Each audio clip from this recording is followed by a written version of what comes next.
With SLU Care and SSM Health SLU Hospital. Good morning, Dr. Michael Lim. Good morning. You've passed on a study that says commercials and advertising works. Commercials and advertising works for the kids. What's going on? Specifically. So, the Olympics basically dominate television right now outside of you watching Hard Knocks because you probably got bored watching the Olympics. Right. All those gold medals. We're winning and winning so much, I'm just bored with all the winning. So change the channel. What's really true from this study is not necessarily that our behaviors can be changed as adults watching them, but more frighteningly, kids' eating habits can be markedly affected. And so the advertisements are aimed at them, and they kind of skew them into eating poor foods, foods based on taste, but far from health. I could certainly see how kids want to eat at McDonald's because of the advertising, but McDonald's has healthy options. So you can drive up and get a salad, you can get the apples or whatever else. So it isn't just the chicken McNuggets or the whatever the meat of the day is. True. I don't have the data in front of me with respect to how many people are getting the salad. Right. And then if we looked at who got the salad, how many kids are getting the salad, how many kids are getting the salad without the salad dressing and the accompaniments that aren't necessarily as good. No, right? Right. I think the big advertising that I've seen from the Olympics from McDonald's is now we have quote unquote healthy chicken nuggets.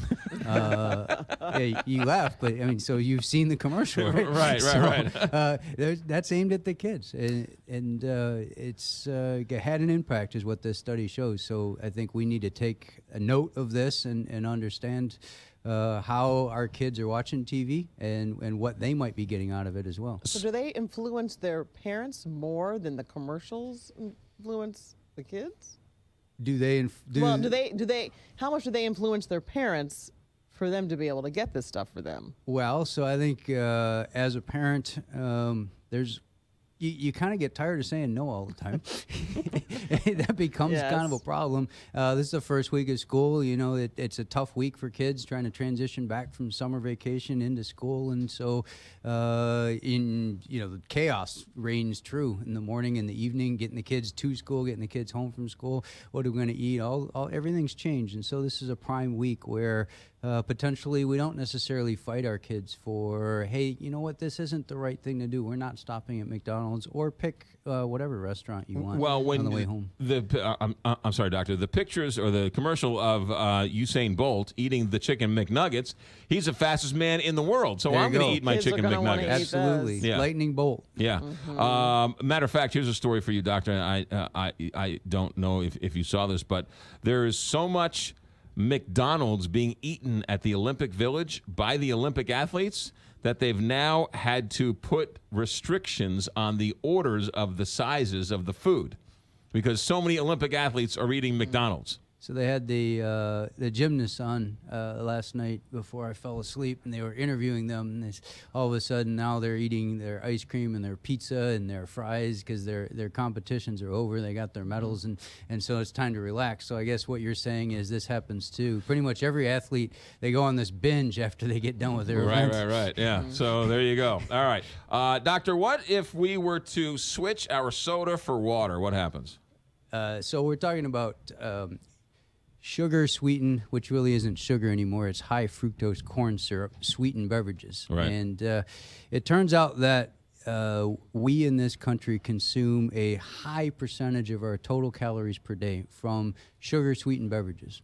So if you just switched out 1 8-ounce sugar sweetened beverage for a glass of water, you would decrease your total calories from sugar-sweetened beverages by 6%. So you'd go down from 15% to 9%. And that's more in line with what we're trying to do. The actual guidelines from the federal government says no more than 10% of all your calories should be from sugar-sweetened beverages. I know some people who don't like to drink their calories at all. They don't want to. Now, say what you want about diet soda, but there are no calories in diet soda. Correct. But there's other stuff.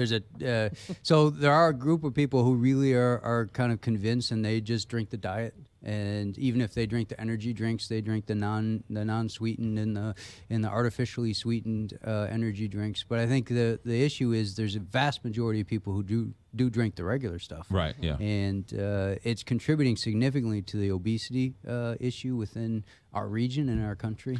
While we're on the high fructose corn syrup, I think I saw this on This Old House, whereas the syrup, right, traditional syrup is made with basically high fructose corn syrup, which is not maple syrup. But so go buy the maple syrup, which is much better for you and much better tasting than the fake maple syrup That's they're what I put selling in my you. tea You instead of sugar. probably need a lot less of it Yeah. than you need as far as total volume. Right. But these are just things, trying to be.